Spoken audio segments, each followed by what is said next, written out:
song. So we're going to officially be kicking off our meeting and calling it to order.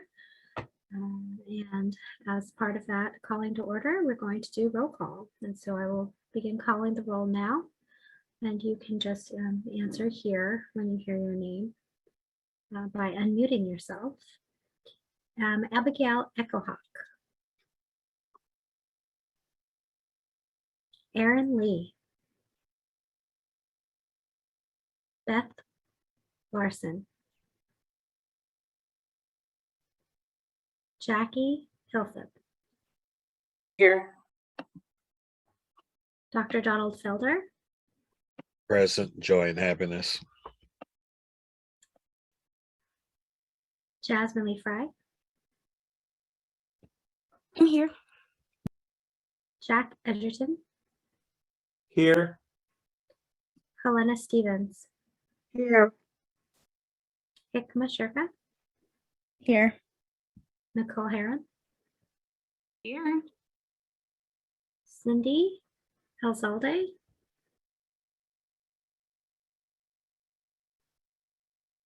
Alex Cho. Kimmy Nguyen.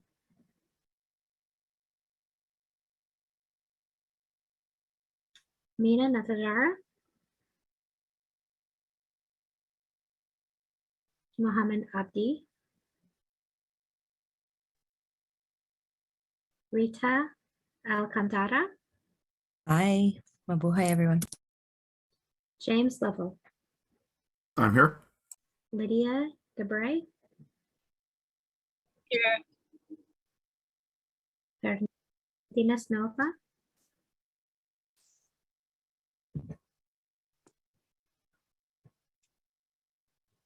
Frida Marie Hernandez Perez. Sorry about that, people.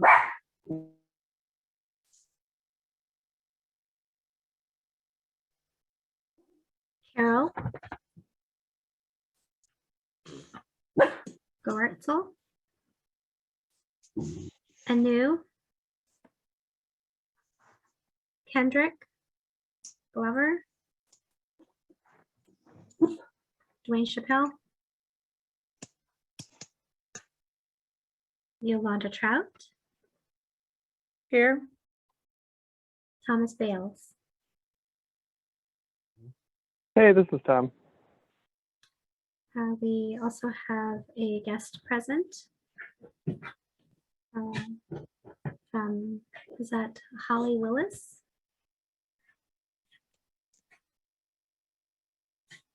And then we have our BSK team and King County staff who are joining us today. That is Carrie, Ula, Jamila, Zach, Quanetta, and Sheila Kader-Kapistani.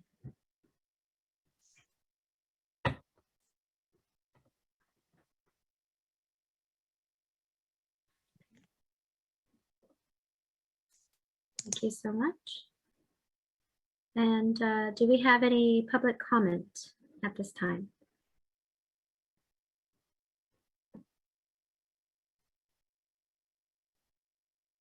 Okay.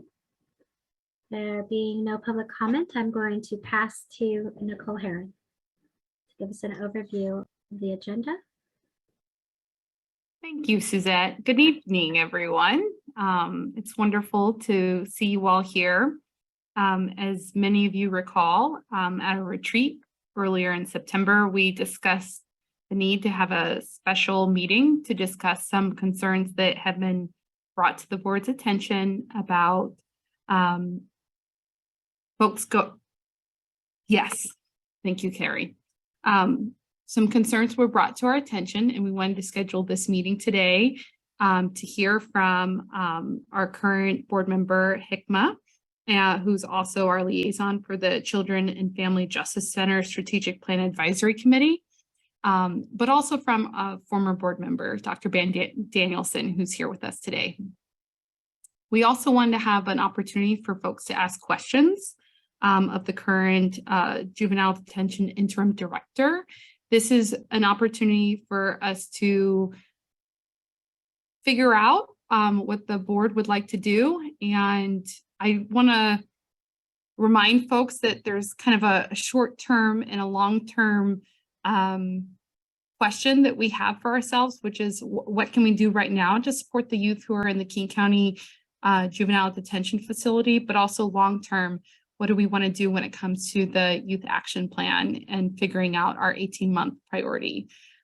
So just want you all to keep that in mind as we have today's discussion. This is intended for you all to hear what the concerns are, ask questions, and then we can decide what we see our role is moving forward.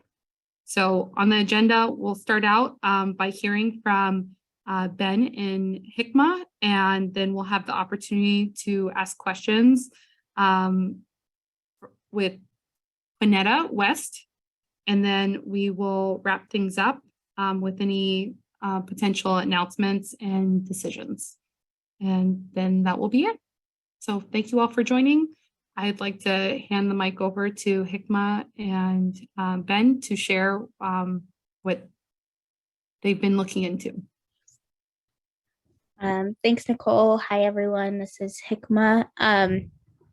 Well, thank you to the co-chairs also for helping schedule this special meeting and for your interest in continuing this conversation, to all of you, and for making extra time to meet and discuss.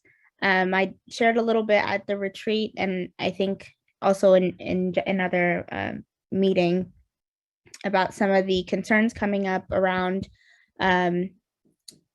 what's happening at the Child and Family Justice Center and concerns about youth in care currently. And because of other conversations that we also had during the retreat and are having in the CFJC strategic planning group, which Ben is also on, that is talking about decommissioning the Youth Justice Center and what it means to actually have zero youth detention by 2025.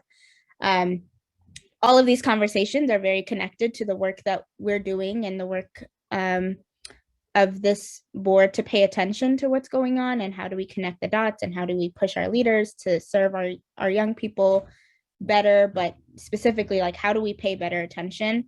And we need to lean into that a little bit more, and hope that we can do that tonight by asking questions and hopefully coming up with some sort of solution tonight on how we want to engage or continue this conversation as well. But again, want to call us to center the young people in this conversation. We're going to have a lot of different perspectives and questions and thoughts, but just to push us to, again, center the young people that are impacted, and for us to go back to what is best for the youth and how can we ensure that they have all of the supports that they need and are receiving the services that they need. So I will just get started, and Ben, if you want to add on, a lot of the concerns came up for me personally at a recent meeting, I think maybe about a month ago, in the CFJC strategic planning group, where we had a presentation on the current state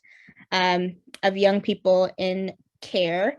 And there was a lot of very scary data, specifically around the number of young people in detention each day, like decreasing over time in general, but also the number of young people in detention recently increasing by like 41% between 2021 and then the second quarter of 2022. And I think that alone was like a big thing for me to start paying attention deeper, because we're talking about zero youth detention, we're talking about decommissioning this youth detention center, but then also hearing at the same time that the number of youth in detention has increased recently in 2022.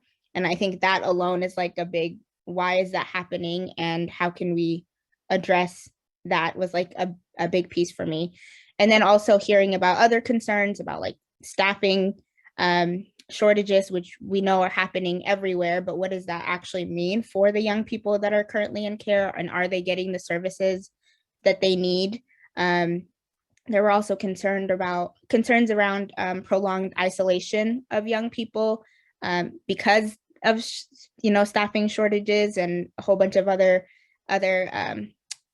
other things coming up in that space. But basically, the big question is, we're hearing that there is an increase of young people in 2022, and then also hearing an increase on like how many days young people are spending in care, which is a lot longer. So in that presentation, they mentioned the admission to secure detention have continued to fall, which is good. But then the average length of stay for these young people went from 17.4 days pre-pandemic, so around 2019, to 36 days, almost 37 days in 2022. So just like that big jump, and we know that the pandemic has had impact. So for us as the CYAB, how do we make space to question what is going on and centering the young people that are in the center currently? There's a lot of other reasons, and I will pass it to Ben to add other context too.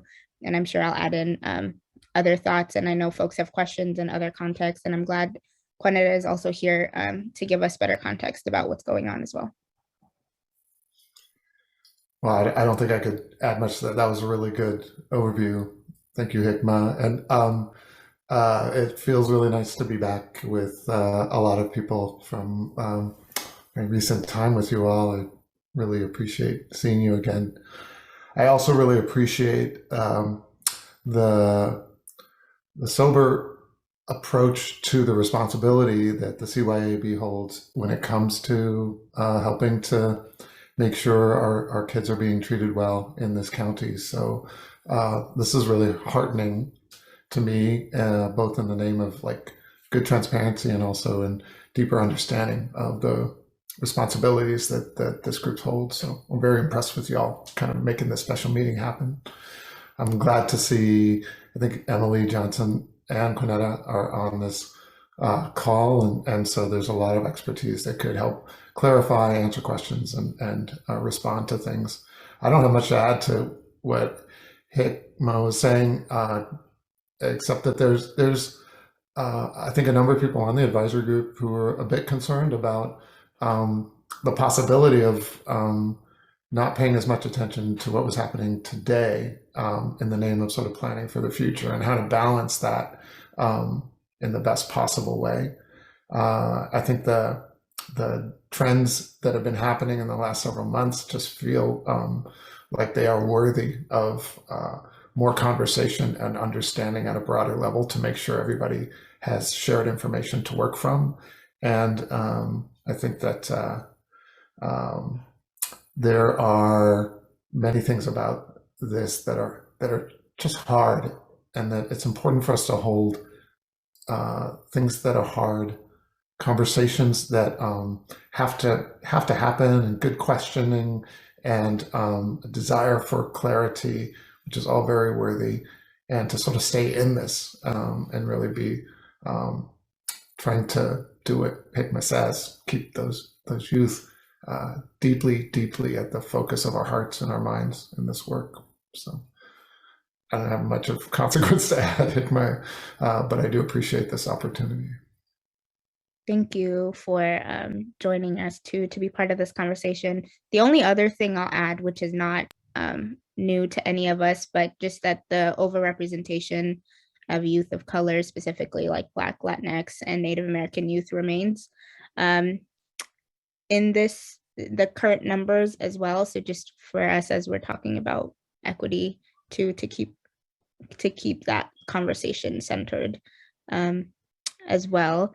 I'm not sure what the next best steps are, but I think maybe asking from the group, do you all have any questions, anything that we can clarify about what some of the concerns that we're bringing into this space are? And I think Sheila or Carrie, also, if you all have any other context to add, that might help clarify what we're talking about. And we might have some questions for Quanetta and Emily. I didn't notice that you were on, but also Emily, who's staffing the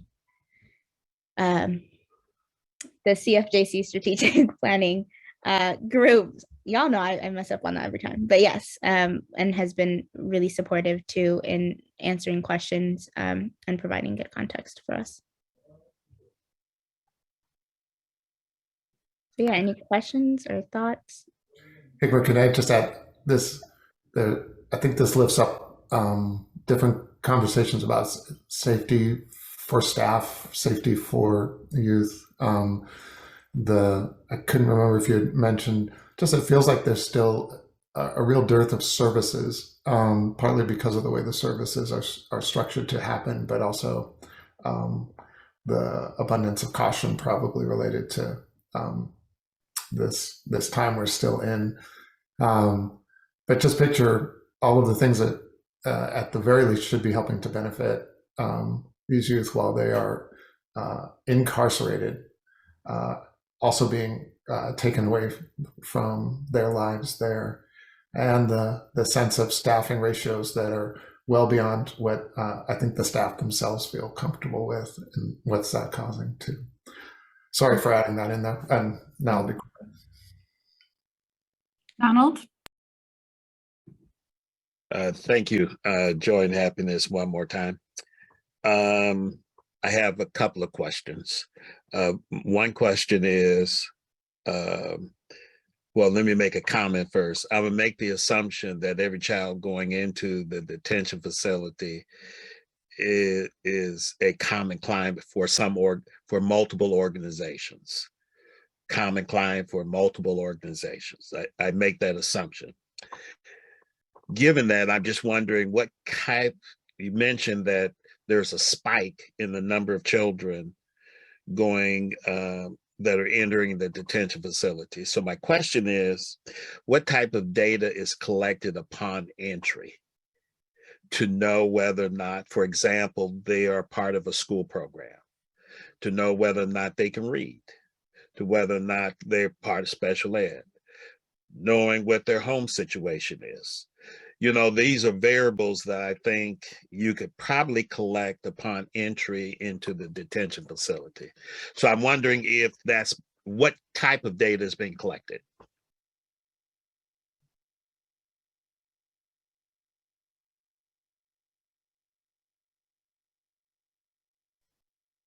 Can I just ask a process question? When those kinds of questions are out, are we collecting questions, or are we hoping that the CFJC staff can answer those questions as they're asked?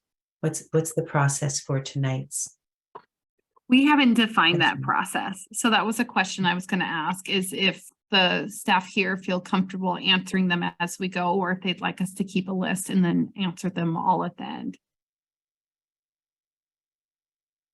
And I recognize there may be questions that folks ask that staff don't know the answer to right away and may want to get back to us.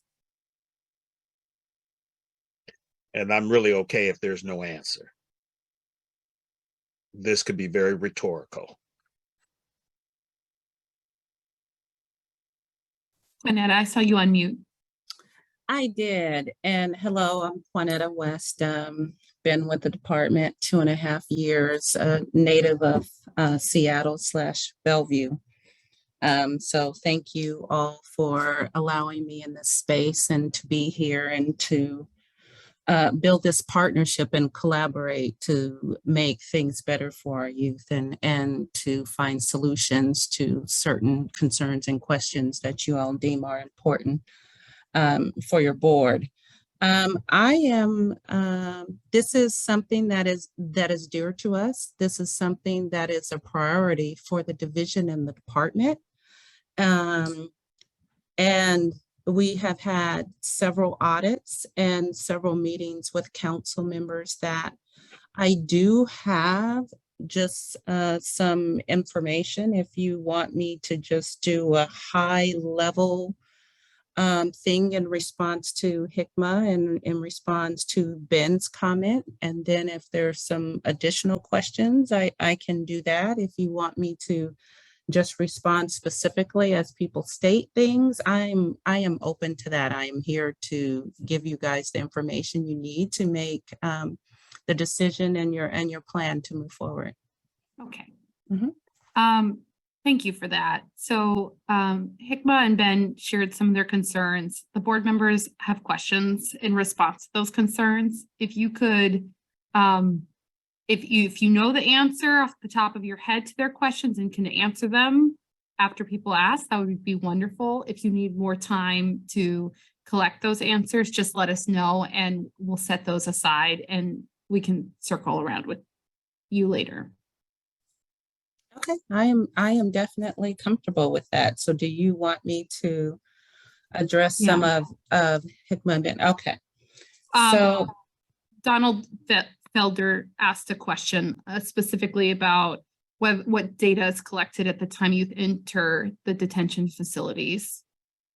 yeah, so I can definitely answer his question. Each youth gets a screening, gets an assessment, gets mental health, gets a medical assessment. We do have a screening instrument that does assess school, does assess needs. We have contracts with the school system that we have 4 teachers here that do a full assessment.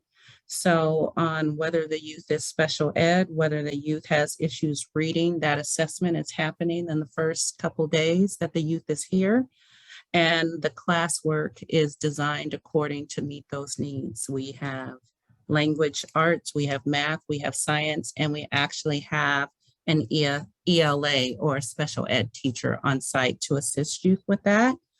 We as a department do not specifically collect that actual data ourselves to say, I can tell you how many youth are unable to read, but we do have a contract with Seattle Public Schools that addresses all of those needs. And we do, those youth that are interested in GED programs, we do set aside some time for them to study and take the GED. So we had 4 youth that took their GED last year. And even if they do take their GED, they still are required to attend school here. So they still get the 300 hours of school for that. Thank you. Donald, did that answer your question? Thank you. Yeah, and for those of you that know, we did start a case management model that we are reaching out to the care provider. We are doing a multidisciplinary approach, and each person gets a care plan when they come in. And if there are any questions or concerns with youth behavior or stay or adjustment here in the facility, we are pulling that care provider in to provide us information on the best way to care and to service their youth. So we do have some family involvement. If they have partnerships with Community Passageway, United Way, Safe Futures, or any other case manager that's in the community, they are also invited to that multidisciplinary team to work with the youth. Thank you. Alina? Thanks so much. Hi, Quanetta. It's nice to see you. So I want to follow up on the average day, the stay, because that just generated a lot of questions for me. And Hikma said 17.4 days in 2019, and we're now up to 37 days as an average stay in 2022. I would really like to hear more of what you think is driving that, why that's happening, and what staff has identified besides the isolation and the staffing shortage on that question, and what is the proposed solutions that we're talking about, possibly. And then to add on to Dr. Felder's question about data collection, I would also like to know what percentage of the youth that are incarcerated now in the detention center are going through this process for more than one charge. So how many are, is the bulk of this 37-day part of the fact that the youth has multiple charges in front of them, or they're being released and then they're being packed back up relatively soon after they're released? I just would like to have a fuller explanation as to what's going on there. Okay. So that is a lot in that question. So as I answer, if there's other things that I need to definitely address, let me know. What HICMA, excuse me, stated in regards to our numbers of daily population, that is definitely true. It has increased over 50%. So in 2021, our average population was 22. And in 2022, it went up to 32. Right now in August, we're at 37. And today our population is 40. So we have in the last few months even reached as high as 50 youth in detention. If you, in regards to HICMA's demographics, yeah, there's 56% of the kids here in detention that are African American when they only make up about 10% in King County. So there is disproportionate numbers here in that breakdown for the youth with an average youth age of 16. Length of stay has definitely increased. It's actually higher than what HICMA has reported. We went from 19 days up to 38 days. So pretty much almost doubled our days in length of stay. And those kids that are charged as an adult are averaging 182 days in detention. And so if you look at our population, even of those 40 kids, 17 of those kids have been here for over 6 months. And our longest kid has been here 535 days. And one thing which is definitely a concern for us and does definitely create some challenges for how detention is actually designed and is actually set up. So detention is a short stay. Our programming, although we have specific contracts with like Tues 180 and U-Power, the school system, the library system, the chaplains, our service delivery model and our mental health team that we have is stabilization, is crisis management, and it's more of the restorative justice and working on the youth for whatever that next phase in the process for them are. And so you, in terms of admission, DHAD or our department does not drive that. There are specific crimes that are committed that automatically warrant a youth to come into detention. So if a youth has a handgun, if it's a drive-by shooting, those are automatic detention. There are youth here for first-degree rape and robbery. If you look at the youth that we have for 535 days, this is a mental health, developmentally delayed youth that has a rape charge on him. That is something that, and some of our longtime stayers are some of those that are charged with rape. Those are some serious charges that you have to think about the public defender and the time to resolution that the impact that those charges are going to have on those youth, that the public defenders do not move to resolution in order for the youth to go to treatment, receive services and other items that they might need in regards to that. And so the front door, there is an assessment tool, so only the highest needs of youth are being accepted into detention.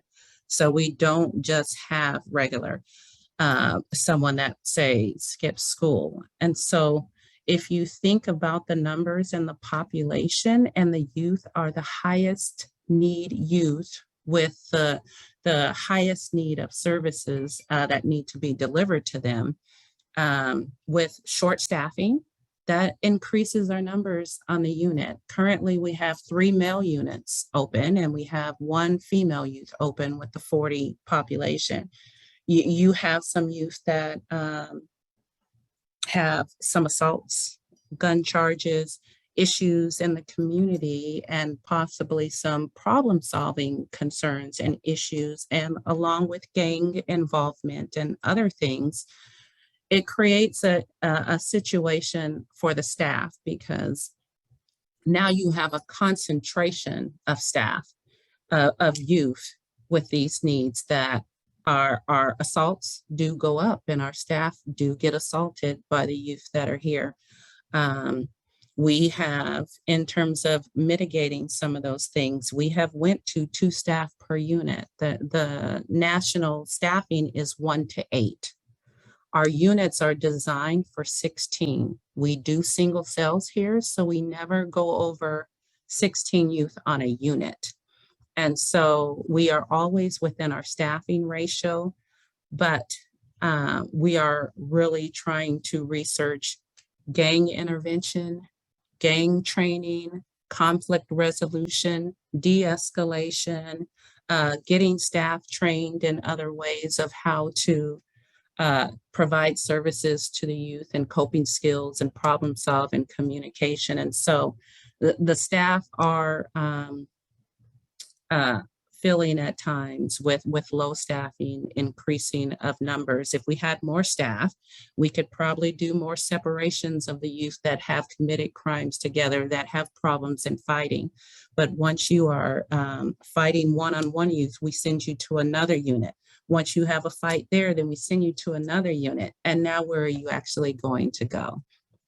And so those continuous fights over these 100 days or this year amount of time, we don't have a lot of options for classifying where our youth are, which then has, more situations that sometimes tend to happen for that, and staff wanting the youth to be moved out of the facility because it's hard to manage that behavior, and they need some intensive services for that. Thank you. Mm-hmm. All right, James. Yeah, my question feels reductive now after hearing all that, but I think it was really to Hickman. I want to make sure I'm understanding the I think there's 3 dimensions to the issue, and I've popped them into the chat. So it's more young people in for longer periods of time in worse conditions. Is that, or is there another dimension I'm missing? Because I have to talk to other people about these things, and I feel like I've already learned a 3rd dimension today. Is there other stuff I'm missing, or is that too reductive of what the issue is?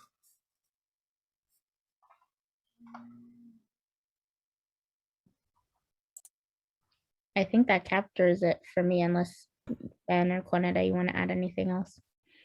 I do want to say that some of the challenges in regards to that is 100% staffing.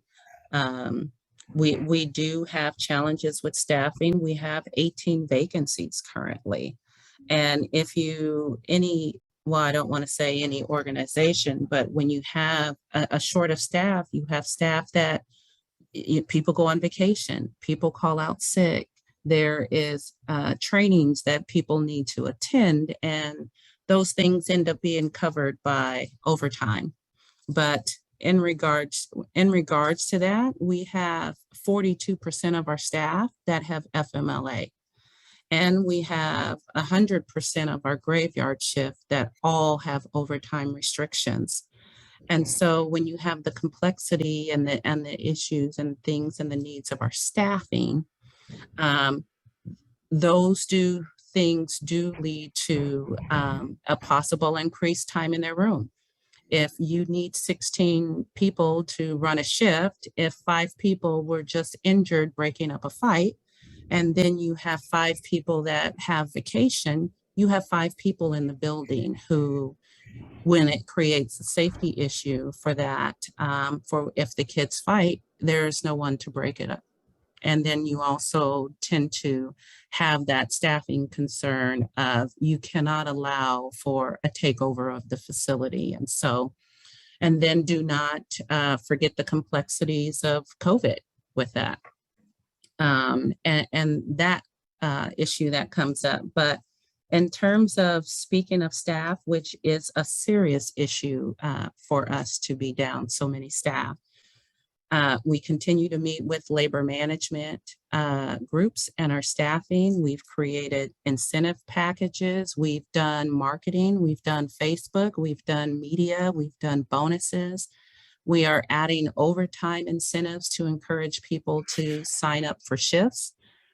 We have added money for retention. We have finally negotiated for us to now have part-time staff, so we can actually go out and solicit those that are retired, bring them back for part-time and other disciplines that want to bring up work. But there are constraints with our labor management group that do hinder us and take some time in terms of figuring some things out. And so we are, this is a priority for us, and staff safety and staff and the safety of our youth.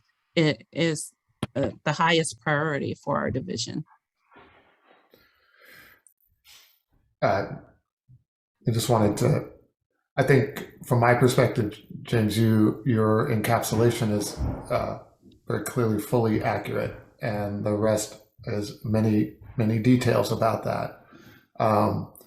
I keep thinking about what the responsibility that the CYAB holds, what values we hold about the youth, and what we owe to these young people. And there are so many things that we could probably say over and over again that are contributing to this situation, and it's never totally fun to be one or two voices responding to a lot of questions. I also do think that the need for really stating what solutions are in place. So I really appreciated some of that staffing response, Quanetta. But the deeper question of what is acceptable for the way youth are experiencing incarceration right now, and there are many different ways to see contributing factors, to see different forces going on there. We could name lots of different things, but there's also a shared responsibility to really uphold our values and to really support these young people. So what is acceptable, I think, is some kind of a question. What are we hoping that we can hold our county accountable to doing in order to support the youth who deserve that support? I don't think anybody would disagree. This is a terrible situation and a worsening situation. And this is maybe an all hands on deck kind of moment, to your point, James, around the multiple factors. I just hope we don't lose all our time describing the situation and miss out on opportunities to name either what solutions are possible or what expectations we might have as a group. I don't know if that made any sense at all. It definitely did. And I know, Yolanda, you have your hand up too. Do you want to go first before I add Just a in? moment. So I just want to say, because I've been having discussions on the side, that we want to give folks the option to do breakout groups after Yolanda and Hikma ask their questions, if that's something you all would like to do. So just consider that while we listen to Yolanda and Hikma ask their questions. Well, she pretty much has answered my question, because Hikma mentioned something about her concerns were the youth being in isolation for a length of time. And after you talked about the shortage of staff, is that some of the reasons why some of these youth are kept in isolation longer, or is there other reasons for that? Yeah, so there are several reasons for youth going into isolation. And just so that you know, we do track that data on a daily basis and account for where youth are at all times. Number one, youth can go into isolation due to a behavioral response, which is a fight. Okay. When we go into the fight, we have to try with the new laws to get the youth out as soon as possible. So we continue to bring the youth out. If they're not ready to interact with others, then they're going to keep going back in. We're going to then reclassify them and move them to another unit. If that doesn't work over there and they cannot regulate themselves, they're going to go back into the unit, into the room. And so fighting is generally the number one thing for that. Second of all, our COVID protocols. We follow CDC, we follow the Public Health Department guidelines in regards to what quarantining is. And so once a youth has been exposed to someone that is positive, they are required to quarantine for a certain amount of days and receive testing. That will increase our restrictive housing. And over the last 2 years, our restrictive housing numbers as it relates to quarantine status and COVID positive has significantly increased. We have had some outbreaks from staff. We've had outbreaks from youth in the youth, and it requires that. There are times that with staffing, if we have a medical appointment, if people have called out, and like I said, the labor agreement is if people have approved vacation, we cannot pull that vacation back to have them come to work. That's in the agreement. And so if people call out and if we have people that are injured, then yes, that will increase our numbers for that. And like I had stated before, overtime drives call outs and drives vacations. And so if we have the inability to hold a staff over, we have no ability to provide the adequate coverage for supervision. And that can sometimes actually drive our numbers. So it is a compilation of various different factors. When you have two youth that commit a crime, they have to be separated. Once you are separating youth from each other due to whatever the circumstances, it meets the definition of isolation. And so it could be a court order. It could be because they committed a crime together that we are separating the youth. And so there's various reasons that we are tracking of why we have to separate the youth and what increases our numbers. And so I am happy to at another time, if or any previous reports that are out there, to go over those numbers and the days or things that youth are in the room and what those causes are, because we are tracking those. That's good to know that you are tracking and keeping the data, so it will be available. Thank you very much. Mm-hmm. Yeah, I would love to see that data. If you could share that with us, that would be great. I guess my question kind of piggybacks off of what Ben was saying. I hear what you're saying about staffing concerns, staffing shortages and all of the concerns there for staff, and also the impact on young people. And I'm just thinking about solutions, right? Like, where do we go from here? We're hearing all of the different layers of issues that led to this point. And I guess my question is, I hear you saying that the highest needs of youth are in detention right now. So if we know that young people are not getting the services they need because there are staffing shortages that can't be easily addressed, my question is, are there young people currently in detention that could be in other programs or alternative programs or things like that, and for them to not be in the detention center right now? And I bring that up also as a response to James's question earlier. I know there were also concerns around delay in processing young people through the actual process. And I know that was also another delay that led to the number of days that young people would stay in detention too. But I guess, is there opportunity to explore those options? And I know there are already some partnerships there too, but is that?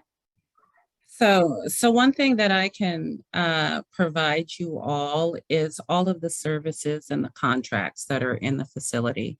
I do not want to leave with the thought that basic needs are not getting met and the services are not getting met.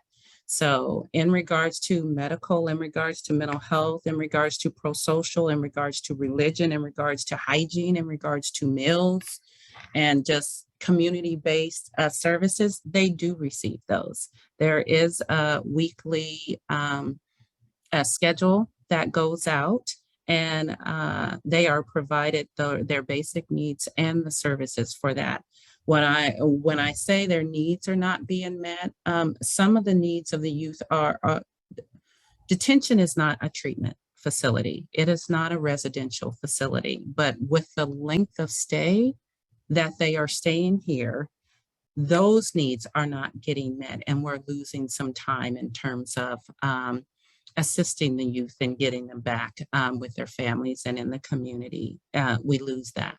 And so just like I stated, the 535 young gentleman that is here, he needs a sex offender treatment program. You have to think about substance abuse treatment, and you have a compilation of things of matching the actual program of what the youth's needs are with the charge as well. So getting people to in a developmentally delayed program, which is really what its primary need is, that's going to take a sex offender, that's not going to happen. For a sex offender that doesn't know how to treat developmentally delayed and mentally ill people, that is why we have him here for 535 days. So there's certain services that per whatever assessment that the youth receives that is deemed that they need, that we need more of those services, and we need those youth processed and moved on to receive those services so they can go back into society, if that's what the determination of the court is. Can I also add that you've spoken to the services that are provided when they're in the center, and Hikma, part of your question was, is there something we can do can they go somewhere besides going into detention? We already have some partnerships around diversion programs in that way. We are tapping out the community at this point with some of those programs, and we're scrambling as fast as we can to shore up infrastructures and resource communities to be able to get the work done. But we have a mismatch between the need and the ability to ramp up to be able to take young people into our community without the infrastructure there for that to happen. So there's a mismatch right now between that. And I think that we are stressing with the resources we have right now, stressing the community to the max to be able to absorb some of what's already happening with diversion. May I say one more just quick thing? I want to be sure, if we're talking about youth that have not yet been fully adjudicated, that we are not naming them with crimes in any way. I don't think it's actually constitutionally or humanistically appropriate. So not knowing the situation regarding one situation that you've named, I just want to call out our own caution about there's such a difference between a charge and a conviction. I think I heard correctly that some youth are there because their adjudication process, I'm sorry if I'm not using the right words, has been delayed for different reasons. So I just want to make sure again, Hikma's calling on me to center youth, and I don't want us to add labels if we can avoid it in this conversation. Ben, would you do a favor, Ben, and explain what adjudication is versus not? And that's these terms are hard terms. Oh, I know Quanetta could do it way better than me and more accurate. I'm not going to get myself crosswise with her or with Emily, but there's a difference, right, between somebody saying you're charged with something and then the whole process of going through getting representation, having initial hearings and going to trial or not trial and having that case kind of fully processed. There's just a difference, and a number of people, adults and youth, but in this case we're talking about youth, get caught in the charged but not yet convicted space, and they stay for a long time behind bars that was the point. But Quanetta, please correct me around that. And You are doing a great job, and thank you for that clarification, Ben, in regards to making sure we are not labeling our youth. The one that I am speaking about has been through the full process, and there is no placement for that actual particular youth, and he cannot go home due to the fact that this happened in the home. And so that's why I tried to only use that specific case. And when I had made a reference earlier about these are serious charges, these are allegations against our youth. And that is why the length of stay is increasing, because the impact that these charges will have if the youth is adjudicated, which is found guilty of committing this crime. And if that happens, that stigma placed on that youth and that impact for the youth for the rest of his life or her life could be devastating. And so the public defenders are they are driving our length of stay. And these charges against our youth are driving this length of stay. so I just wanted to be sure that everybody understands that young people can be charged and sent to detention waiting for. We are the holding. The holding place. And then there's more to come if they're found guilty. So it's really important to understand that distinction, and to understand that not everyone who gets charged gets sent to detention, but this particular group is being housed there before all the rest of the stuff. So this waiting time is a big deal. And it's a big deal for the young person. And there is, I think, what Quanetta is saying about public defenders are trying to get services delivered during that time. And there's a backlog, and there's all of these things that are contributing to that amount of time that young people are staying, who may later not be found guilty. I mean, that's a possibility. And they've done all this time in the detention center. So it's just important to know that that's what we're talking about for the detention center space. Donald? Thank you again.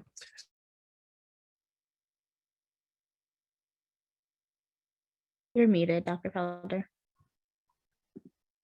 Sorry. Unless the judicial rules have changed, children have to go to court within 72 hours.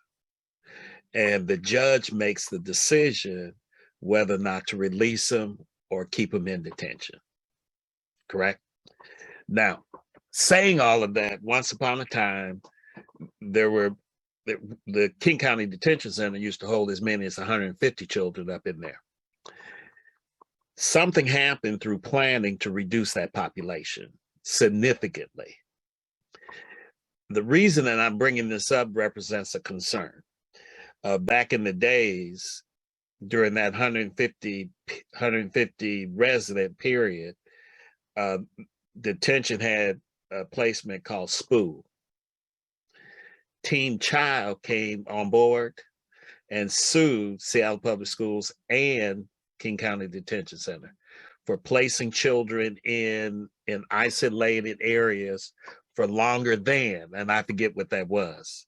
My point would be, I think some immediate action is probably required so that you don't have this situation resurface in which parties are sued because children are isolated and kept in places as long as 23 hours once upon a time. And so I would be aware of the number of hours that children are locked up and isolated.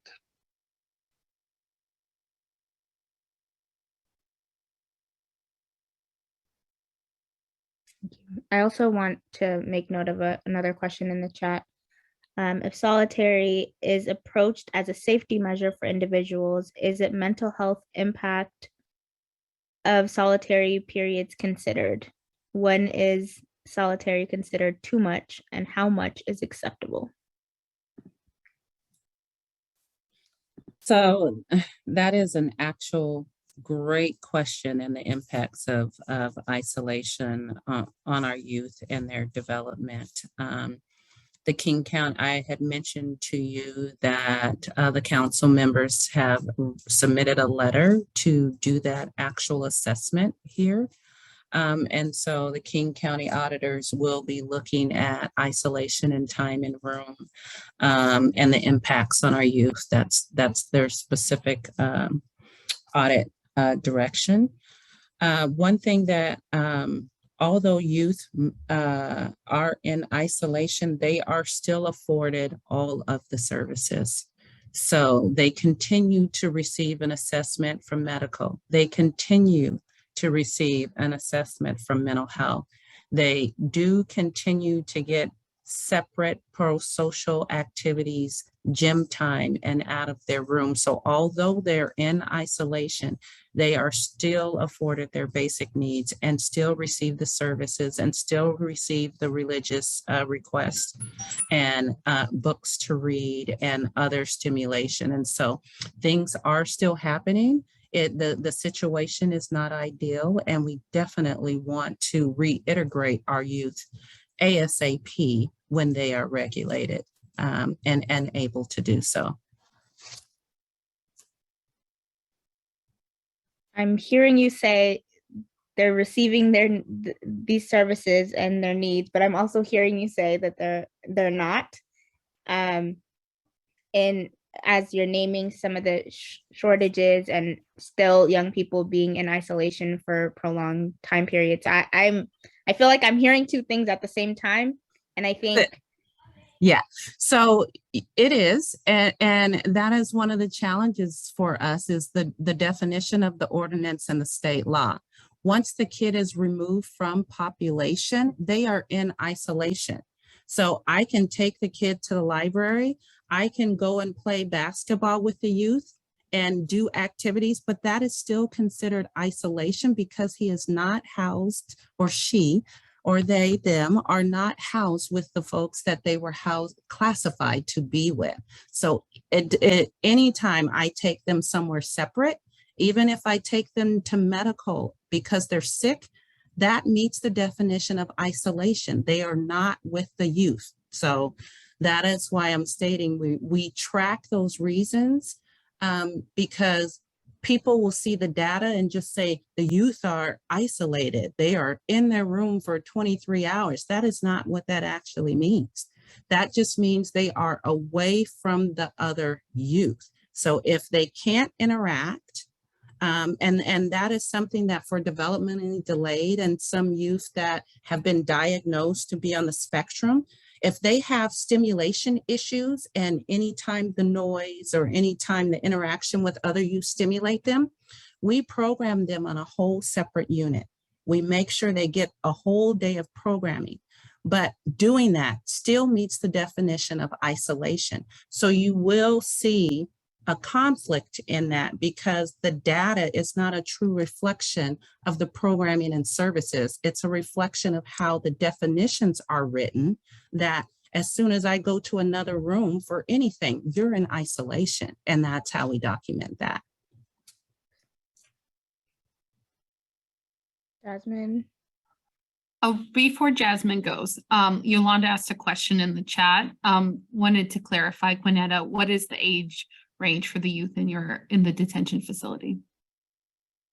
Youth in detention can be from 12 to 17. Once they reach their 18th birthday, they are transferred to the adult jail for that and brought back for juvenile court. Any kid that commits an offense, an alleged offense under the age of 12 has to be approved by the judge to come into detention. And that's another thing that will happen that will spark isolation. If we do get a kid under 12, say 10 or 11, we will not have them with the 16, 17s or other, because we consider that a vulnerable population, and we will separate them and create specialty units for them. And that will also lead to isolation for that. That it will meet the definition for that. Thank you, Jasmine. Mm-hmm. You actually touched on my question when you answered the one before the last. You had mentioned that the youth are are kept in isolation or just separate until they can regulate themselves. And with neurodiverse youth, regulation can be more challenging, and dysregulation can occur more frequently. And I'm just wondering if there's a way to balance that so that they're not unduly penalized for having challenges with dysregulation. That is definitely something that the multidisciplinary team, along with our behavioral health staff and our restorative justice coordinator, work hard at every day. We do assessments, we bring in the family to try to figure out how best to serve and what works for this youth to get them in there. And that is one of the things in regards to, as I say, for the vulnerable population. And when we do behavioral management, if they cannot be regulated, that is why we have to create a specialty unit, because we don't want the youth in their room due to a mental health or behavioral health or some other challenge that the youth has. But yet, although we are creating a specialty environment for them, that still creates restrictive housing, and our numbers will go up for that.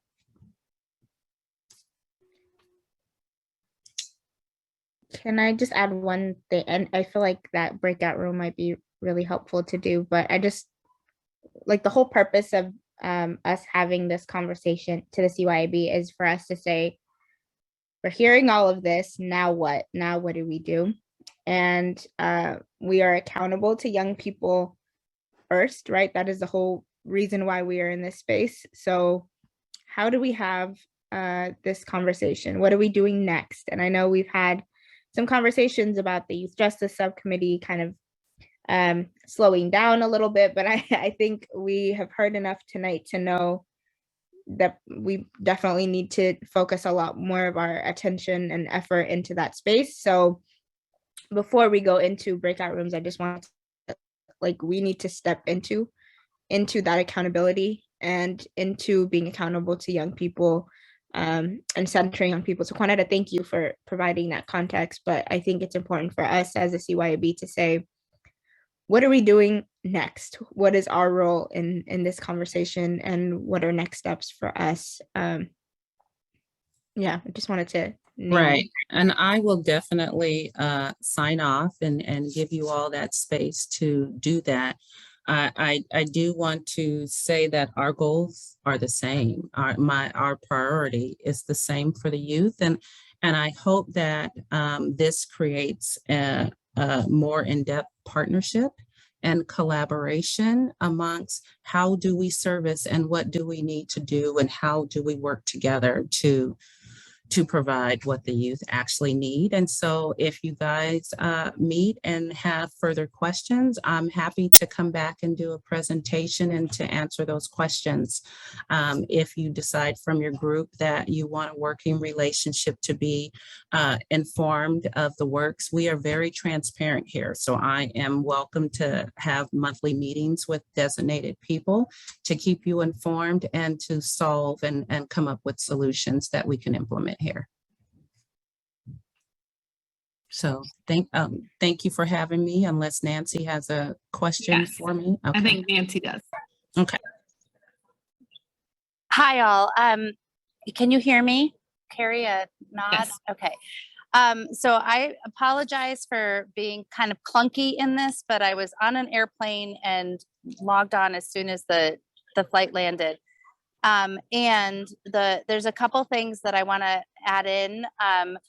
Quanetta, just before you made that statement about we're all on the same side wanting the same things, that's exactly what I was hoping to say, is that I think that, and I don't understand everyone's role at this moment, but I think that from what I've heard from you, you are also trying, airport noise, sorry, trying to do what's best for these kids.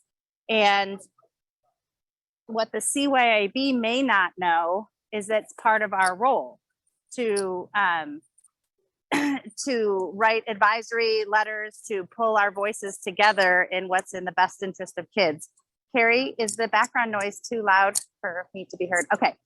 And so as Hikma was saying, the Youth Justice Committee was considering sort of slowing down. The last meeting we had together, and then what I've heard from tonight is absolutely we need to do the opposite, and that we need to engage in as the CYAB, follow some of the, I will say, poking and prodding from Hikma and Dr. Ben and others. And really, this isn't new. This has been a subject for a couple of years for the CYAB to be considering what we can do.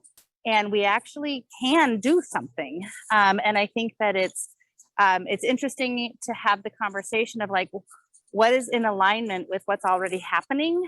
And where are the hiccups in it? And how can we as a group, the CYAB might not be aligned with everything that is happening. Well, we're not aligned, I guess, with what's everything that's happening in what I call the youth jail. But there's parts that we can do together, and there's parts that are systems issues. And so I hope as we go into breakout rooms, we can really consider like, what do we do? And I will step it up, lean in to the Youth Justice Committee sort of revamp. This matters. And the emotions around this at our last meeting together were real and big. So that's what I got. Thank you, Nancy. And thank you, Quanetta, for joining us, and Emily as well. We appreciate you for taking the time out of your evening to answer questions and to also hear concerns. With that, we're going to go into breakout groups. We're almost at time, so we're going to do breakout groups for 12 minutes and then come back.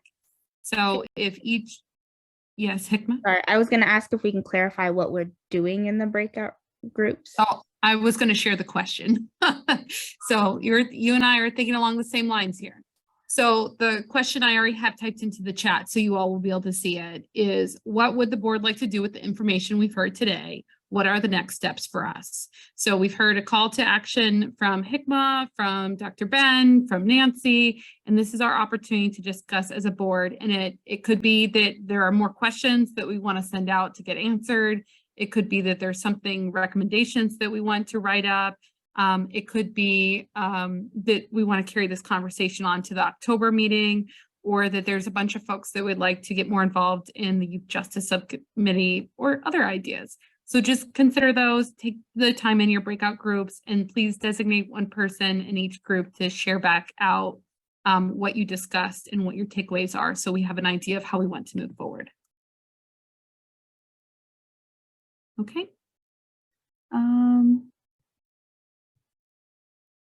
You ready? We're ready. Ready to go, Carrie. And Ben, you're welcome to stay.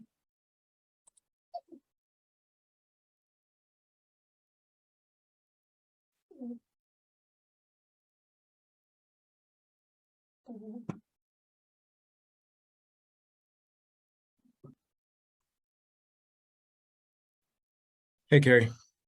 Hi, Zach.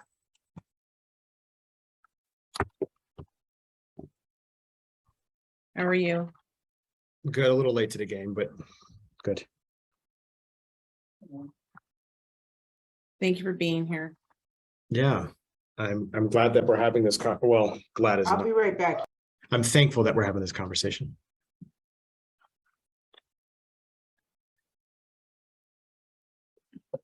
Yeah. Hang on one second, okay? Yeah, yeah.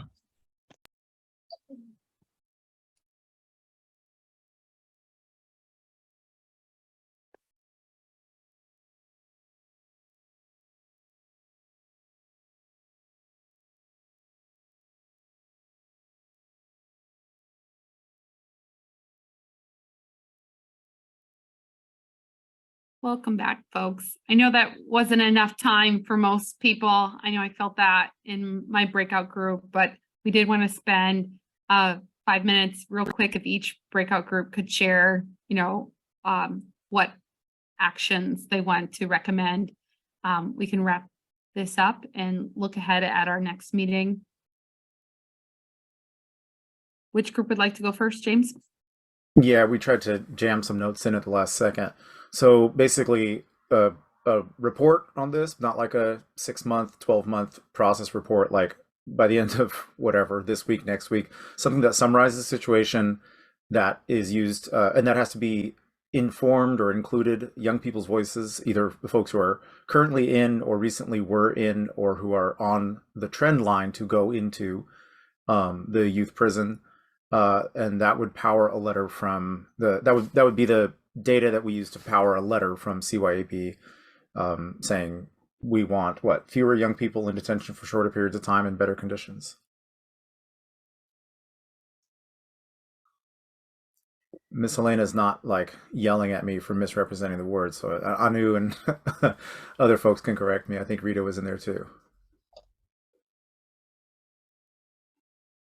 No, I just think that we want to include in what is our proposed solutions, but we've got to get young people to the table to make sure that voice is included and be open to some different approaches, because I still don't know the plan on how we get to zero detention by 2025.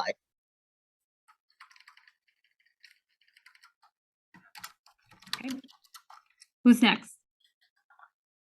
Donald, would you want to share for our group? No, you put it so eloquently. Well, I think you had a great summary, and I knew you were gonna do it now. I can say one thing. I can say that I shared that we need to look back at our history to know how to move forward. And then I think we also heard that our group should take a tour of the King County Detention Center, almost aligning it to a requirement that if we're going to sit here on the board, we should know. I think I heard that. And there's something I'm missing.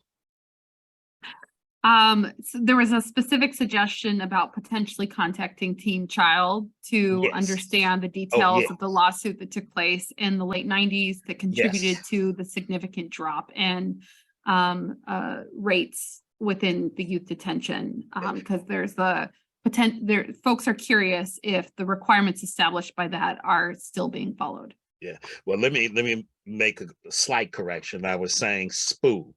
I was saying that there was a place designated inside the detention center where they just kept children in there 23 hours, just like real adult prison.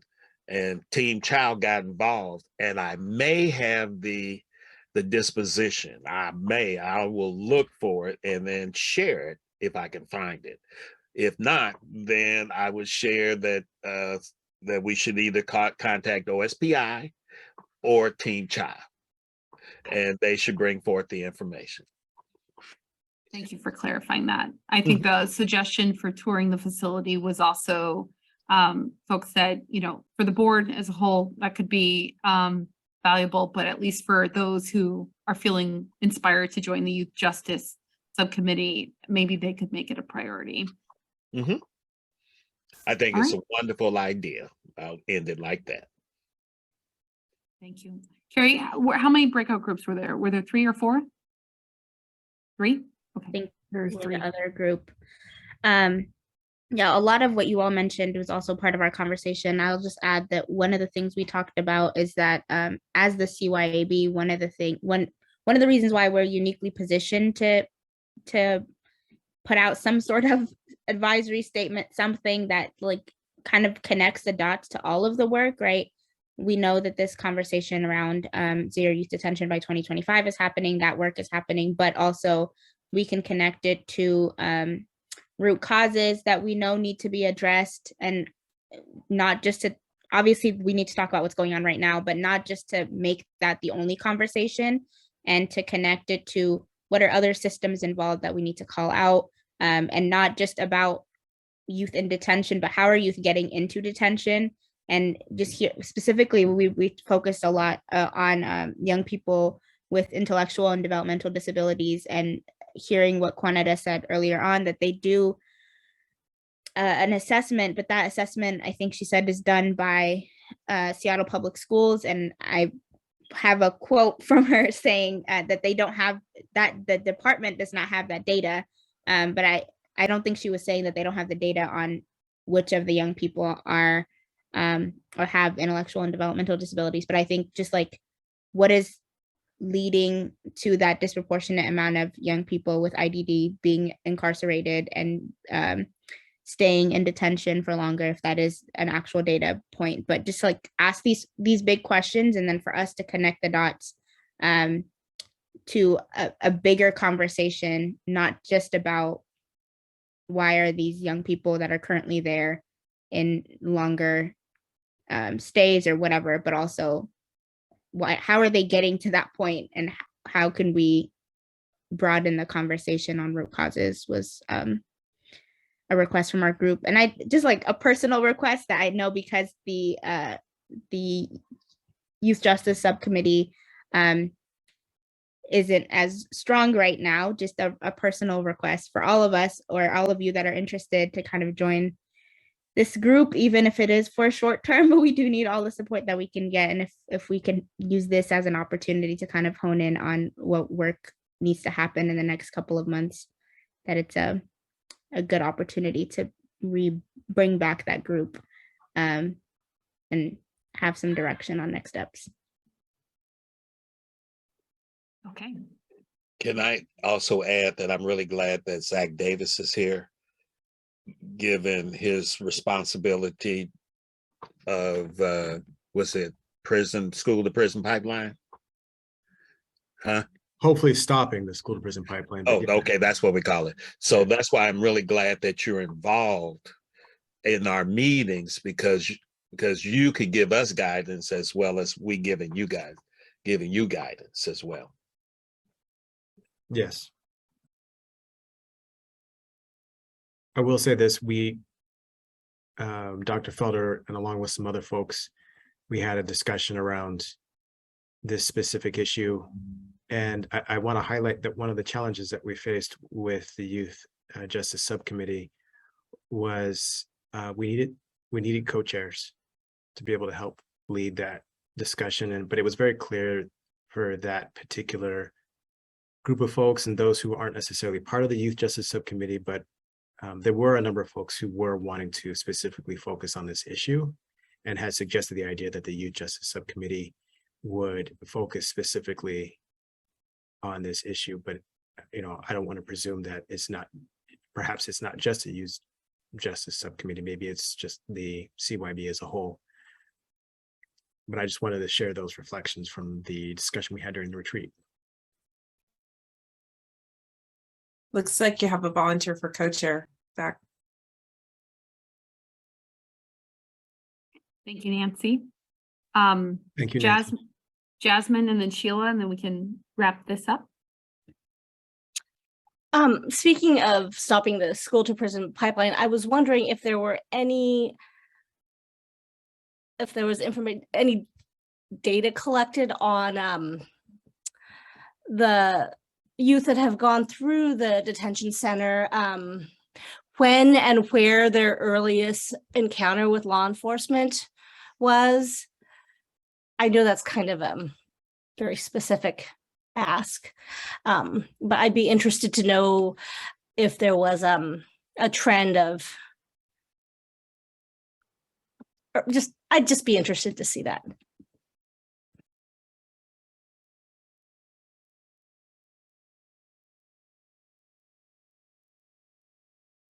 Sheila? Thank you. This is a very tender thing for me to say, but I'm going to say this, is that I think that the focus has to remain on the kids who are in detention right now. That is the hardest thing to change. It is the hardest thing to tackle. And we keep turning away from that with discussions of closing the detention center or root cause analysis. Those are always, easier. They're hard, but they're easier to pay attention to than looking at the young people right now who are in detention right now. And I think the CYAB has power to hold the feet to the fire of the county to address that issue right now. It is not okay. It is very, very complicated. everything that was said tonight is really important and really true, and it's still not okay. So don't turn away from that as you have turned your gaze here. Don't turn your gaze elsewhere. If I can plead with you, keep your gaze there. Keep the children who are right now, tonight, this moment, experiencing this moment, all the fear, all of the overwhelmedness, all of the despair they must be feeling at this moment as they're locked up.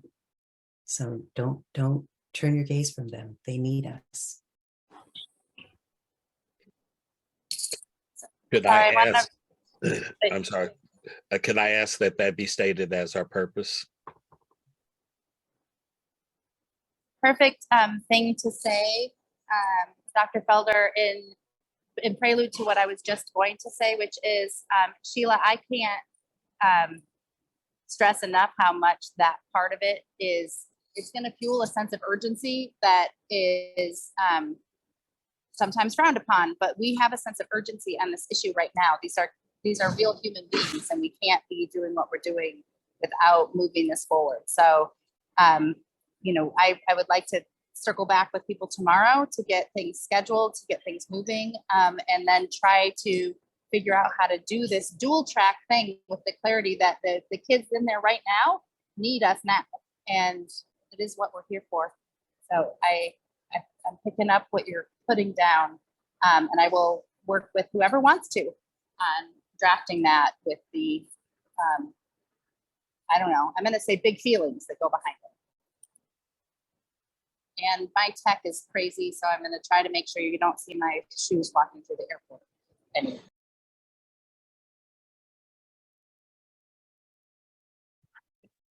Thank you, Nancy. So tonight, some of the recommendations I've heard is potentially asking for a quick turnaround on some sort of a report that could be used to inform a letter. I've heard folks express interest in wanting to dedicate some time to the Youth Justice Subcommittee to go back and review some of the historical events that have contributed to today's situation, and maybe connect with OSPI and Team Child to better understand specific events that occurred in the past in the late 90s that we could learn from. And I've heard a request for us to focus on youth who are in the present right now, needing our advocacy, and the long-term goal of closing the youth detention, but not losing sight of the fact that there are youth right now that need support. Did I miss anything? Okay. Can I, well, I guess a clarifying question about our next steps. I heard something about putting together a recommendations letter, and I know there's the summary piece too. I think a lot of data was shared with us tonight too, and there was some that was shared in the CFJC strategic planning meeting, which also was updated tonight with worse numbers. So I wonder if there's like simultaneously, can we get started on something based on the information we have now, and then maybe there's updates that we can make later on. That sense of urgency, I want to make sure we don't lose.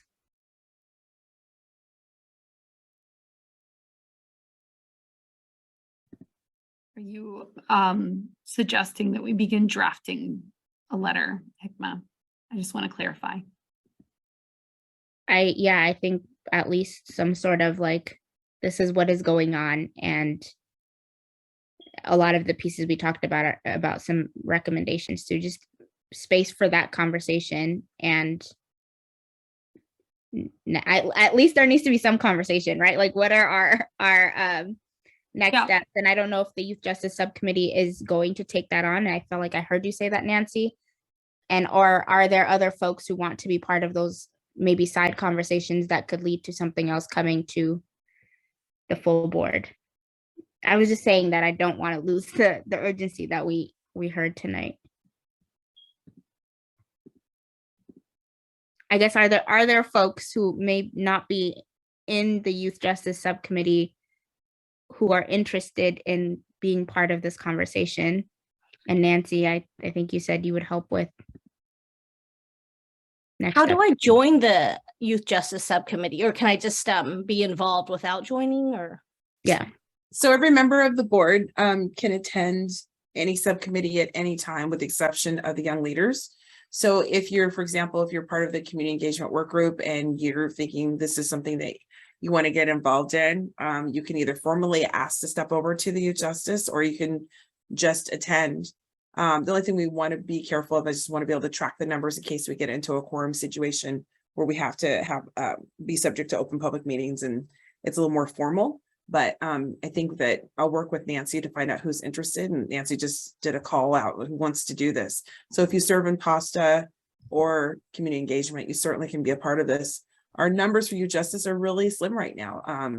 It's Aaron, BJ, Lydia, Anu, Kendrick, Yolanda, and Tom. So it's not a whole lot of folks. It only takes 3 committed people to have a subcommittee, actually 2, but I always like to say 3. So what we need is consistency and people who are willing to meet, show up at meetings and commit to the work. So that's kind of what's missing right now. Folks are busy.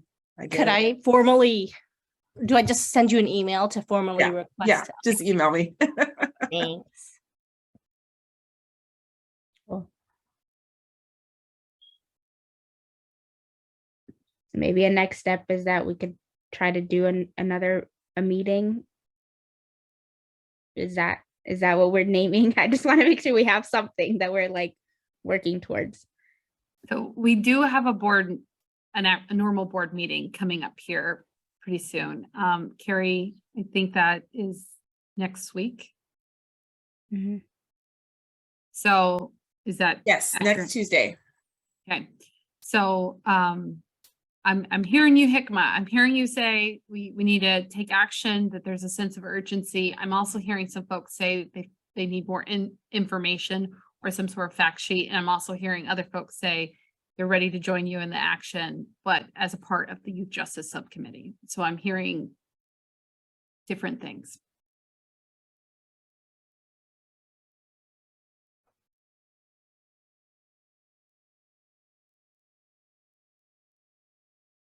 Nancy, if it sounds like you're going to connect with maybe Zach and other folks starting tomorrow and start working on some things through the Youth Justice Subcommittee, I think that's awesome.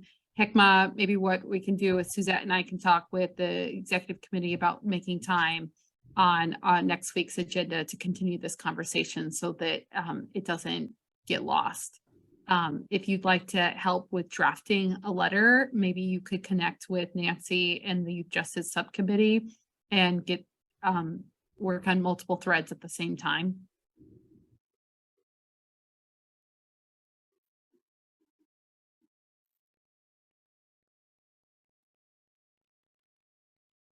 Okay. Suzette, looks like it's 7:45. Thank you folks for staying on a bit longer. This is an important issue and we appreciate you for making the time, and thank you, Dr. Ben Danielson, for joining us, and Sheila and other folks. We appreciate you for making this a priority. Please, if you have thoughts tonight as you're eating your dinner or moving around that you want to share, something that comes to mind, or you decide you do want to get involved in the Youth Justice Subcommittee, please reach out tomorrow. Have a good evening. Everyone, and with that, we will. Bye, everybody. officially Thank you, Dr. adjourn. Ben. Thank you. Good night. Thank you.